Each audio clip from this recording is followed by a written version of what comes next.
What's going on, guys? SB here. Welcome to the Scent Bubble. Hope you guys are having a great day. Listen, today we're going to be looking at a fragrance from the house of Goldfield and Banks. This is Tales of Amber. And let's just get straight into it. As you guys can tell, I'm not at my countertop set up with the computer and everything, but I do have a laptop pulled up. So we will be covering all the typical stuff that we cover in a full-fledged review. I'm just changing the scene up. I'm not mic'd up. I'm sorry, this is raw and uncut, but I think you guys like when we change up the scenery so it's less predictable. Tales of Amber, Goldfield and Banks, Australia. Fragrantica will say that this is a unisex fragrance. Price point is... whoa, the price point is looking crazy. Hold on. The price point of this is looking insane. $260 for 100 mil? What's the cheapest they got it for? I hope they're not thinking $260 is what we're going to pay for some Goldfield and Banks. We are definitely not doing that. Retails for $370? This must be an exclusive offering. It's an extrait. Okay. Well, that's nice to see that Goldfield and Banks is offering extraits, considering how I feel about their, history of performance on my skin. $263 for 100 mil. I'm automatically gonna tell you no, I'm just kidding. I'm not gonna tell you not to buy it. Let's check out this scent. Classification for this is Oriental unisex fragrance. We're not going to read the notes or anything. We're just going to go straight into it. Atomizer sucks. The sample sucks. This is definitely cost-effective sampling here. I do not like the sample. But we're going to put it on test strip and on skin for you. We'll do 2 sprays. And let's just dive right in. So far, my experience with Goldfield and Banks, they haven't been tickling my fancy, guys. I'm sorry. Some of the fanciest, nicest openings, but just the performance has been horrendous on my skin. You really have to layer a lot of these fragrances to make them go. When you layer, they're not bad, but I really love the quietness of them and the complexity within the quietness, but they need to push and punch a little bit more, especially at the price point that they're at. With this extrait, generally the low for most Goldfield and Banks fragrances is about $120 is what I'm seeing in the marketplace today. But this extrait looks like it's just of a bigger caliber in their lineup, so they're charging astronomical prices for that performance. And this is very, very much... It's a great smell, guys. Let me just say that. But it's not really an amber scent to me. This is an iris scent, no question. Maybe violet leaf, but I'm thinking iris. And this is going after a super OG DNA of Dior Homme Intense. This is Dior Homme Intense through and through. Smells like a clone of Dior Homme Intense, no question. So for all my people out there, Camaro Homme Intense, Cayenne Classic, Gary's Den. That's what it smells like. It smells very good. It smells like a lighter version of Dior Homme Intense, but still medium. A little bit less creamy, but it has the creaminess to it. Just that seductive iris, but there's something else going on.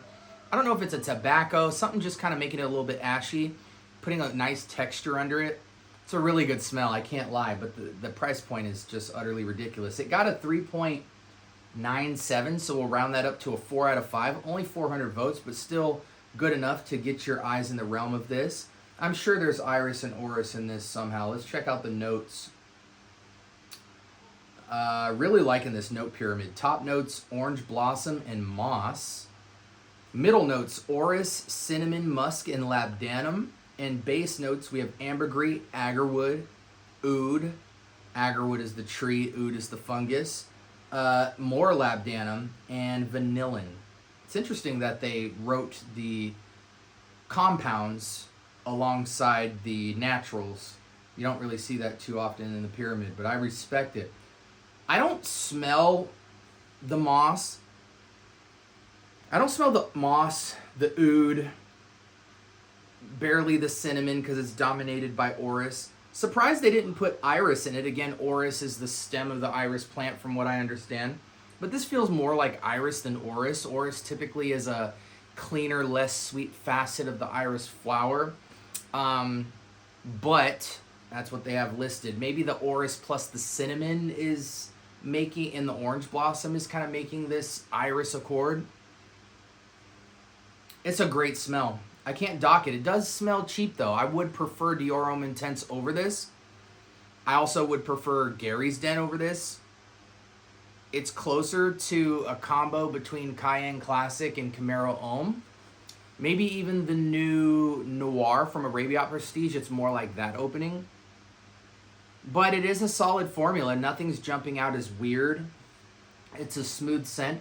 I would say if you're into Dior Homme Intense or Dior Homme Parfum, but you just wanted something slightly lighter.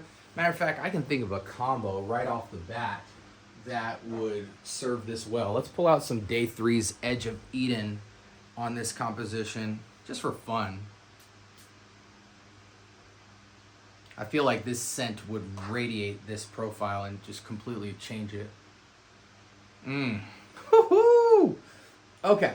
I would never buy this bottle due to the price point and due to the fact that every reference I named is either equal to or better than this.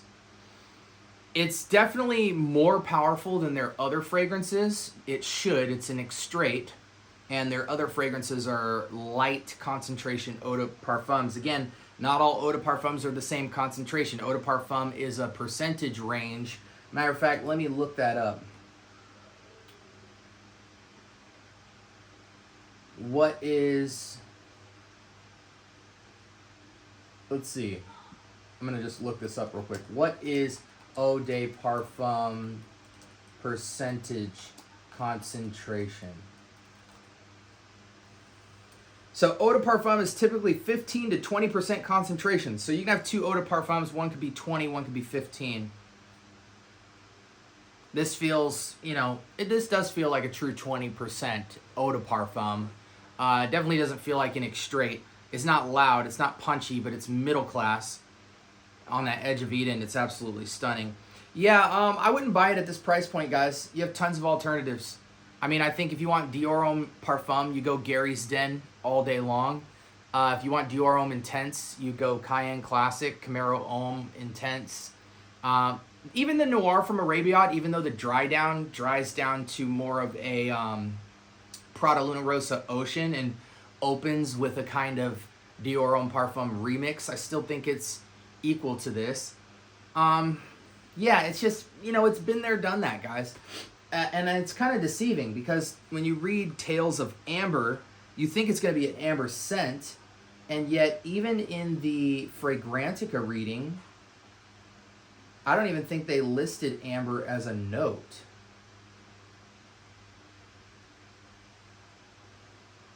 Everybody's saying this is Dior Homme Intense. So yeah, there's not even amber in the note pyramid, so that's quite deceiving. But maybe the labdanum or some of the compounds create an amber accord. Yeah, guys, it's just been there, done that with this. This leans fall-winter, but Breezy Nights this is a date night scent for sure. I don't think it's fresh enough like a Valentino Uomo or something like that as more of the fresher iris take where it's diverse enough to go to the day and the night. I do think this is a nightly fragrance no matter what season you're in. It's intimate, it's cozy, it's late night, it's seductive, it's intimate, but the price point's just ridiculous. You have a ton of different options out there. What do we rate the scent? It's Dior, close to. So 9 out of 10? It's a masterpiece fragrance. This isn't a masterpiece, but it's cloning a masterpiece, and they did a pretty darn good job. For me, it is a perfectly unisex scent, but again, it's walking in the shadow of 100 other renditions, and it's not doing anything different. So for me, even though it gets a 9, I wouldn't buy it unless you got just I don't even know if I'd pay $100 for this, because then you just get DHP at that point, or buy like 3 clones and combo them and have much more juice.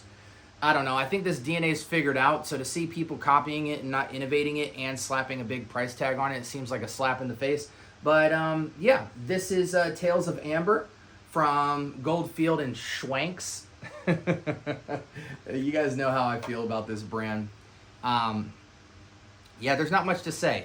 Gave you guys the alternatives, told you why I don't like it, evaluated the scent. I wish there was more detail to it, but it's something between Dior Homme Parfum and Dior Homme Intense, leaning towards Intense, and you have so many other affordable options, or just the OGs, which are significantly better than this. Like, comment, subscribe. More importantly, turn on that notification bell. Talk to me, I do talk back. Have you guys tried Tales of Amber? What do you think about Goldfield and Banks finally putting together extraits? When was this launched?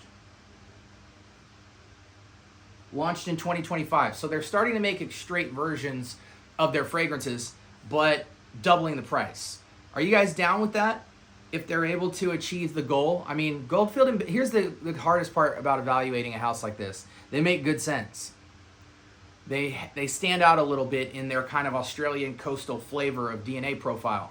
But their prices are outrageous. Most of the line struggles with performance, and you have to layer with it to feel good about owning a bottle.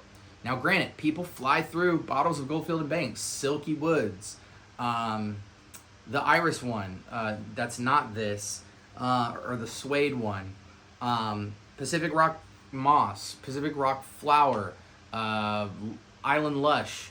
There's so many that people love to buy and run through bottles of them, and for the $100 price point, I'm not mad at it, but at the same time, there's just so much extra work you got to do to really enjoy them. Otherwise, you just burn through the bottles for a decent coin. And a lot of people out there, you'd be surprised, don't really know about designers. Yeah, I mean, it pops off skin. It's nice in the air. But that price is crazy. But yeah, you know, they're onto something. But they need to reevaluate kind of what they're coming with. Feels like a bunch of rich people that just, you know, they got a little bit of talent and trying to hope that they can just slap the price tag on and not really put in the footwork. So I'm looking forward to seeing what they do. I know my opinion doesn't really matter because a lot of people love Goldfield and Banks, but I'm sure even the GMB lovers can agree that $250 to $300 for Dior, essentially lesser Dior style of fragrance, is been there, done that, over it. And the audacity of that is absolutely crazy. Let me know if you feel differently in the comments below. Hope you have a blessed week. And until next time, peace.